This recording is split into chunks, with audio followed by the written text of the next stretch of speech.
Hello! Hello, hello, hello! Magandang araw at magandang buhay at panibagong vlog na naman si Bonsai Stang Lumpo. So natatandaan nyo ito? Ito na yung santan na kinalbo natin noon. Yan, nakikita nyo na yan na video. Ito na siya ngayon. Okay?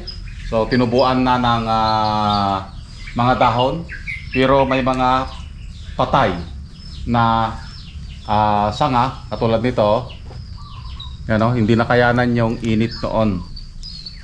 Okay? Yan, mga yan. To. Yan o.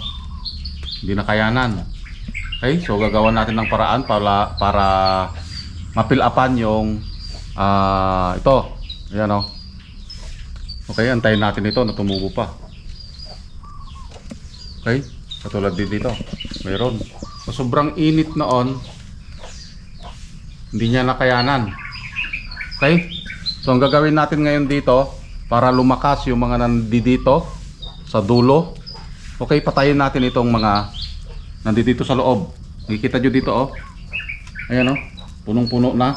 So naagawan ng nutrients. Nakukuha ito muna ang nutrients bago pumunta doon sa dulo ng ating sanga. Okay? So ang kailangan natin dito tanggalin yung mga tumubo. Okay, para lumakas dito sa parting dulo. Okay? So, tanggalin yung mga ibang tumubo katulad ng damo, yan.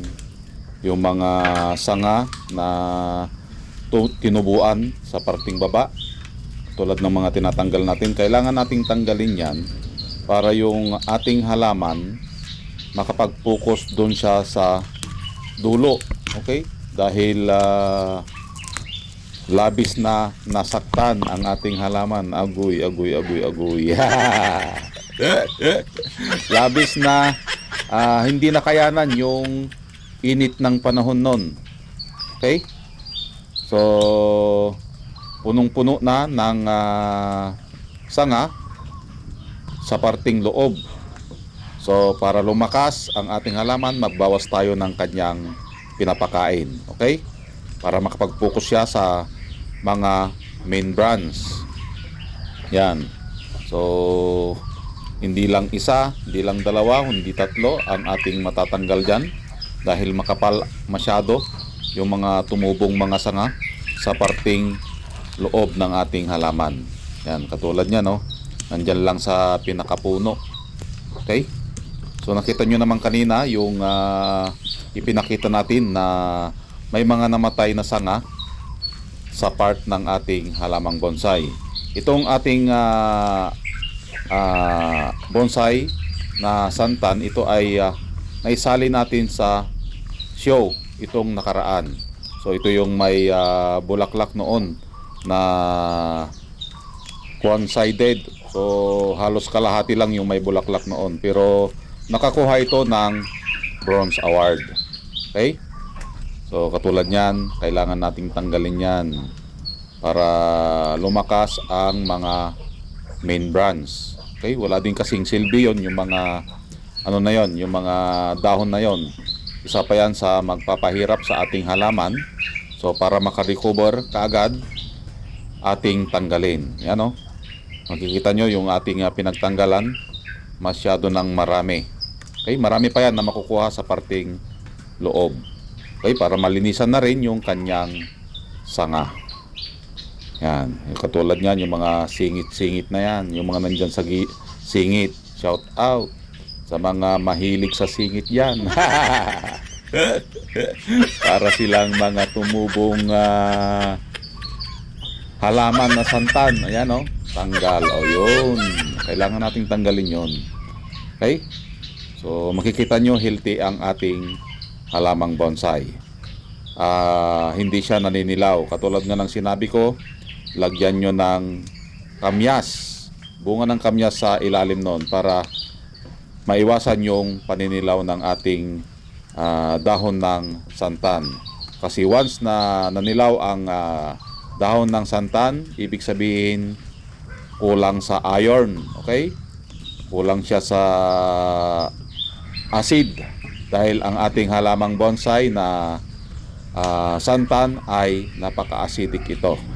Okay? So yun lang yung inilalagay ko dito, mga bunga ng kamyas. Yun. So natapos na nating linisan. Okay? Doon sa kanyang loob. Singit-singit, madami. Okay? Ito yung mga nakuha natin, oh. Oh. Lahat ng ito yung nakuha. Okay, galing sa loob. Okay, pag hindi natin tinanggal ito, ang mangyayari niyan yung sa parting dulo ng ating halaman manghihina. Okay, aagawan niya ng nutrients. Okay, so nakita na natin yung kanyang katawan dito. Yan. Kanina hindi. Okay?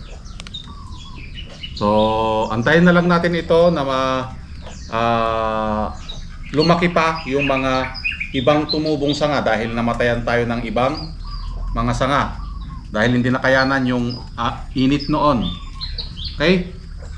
So, ito ay naisali na natin sa bonsai show. Nailabas na natin ito isang beses. Okay? So, ito na yung kanyang itsura. Ito na ang kanyang itsura pagkatapos nating malinisan. Okay? So antayin natin ito na makarecover pa ng gusto at antayin natin na mamulaklak. Yung iba dyan, may mga sibol na siyang nag-umpisa ng mamulaklak.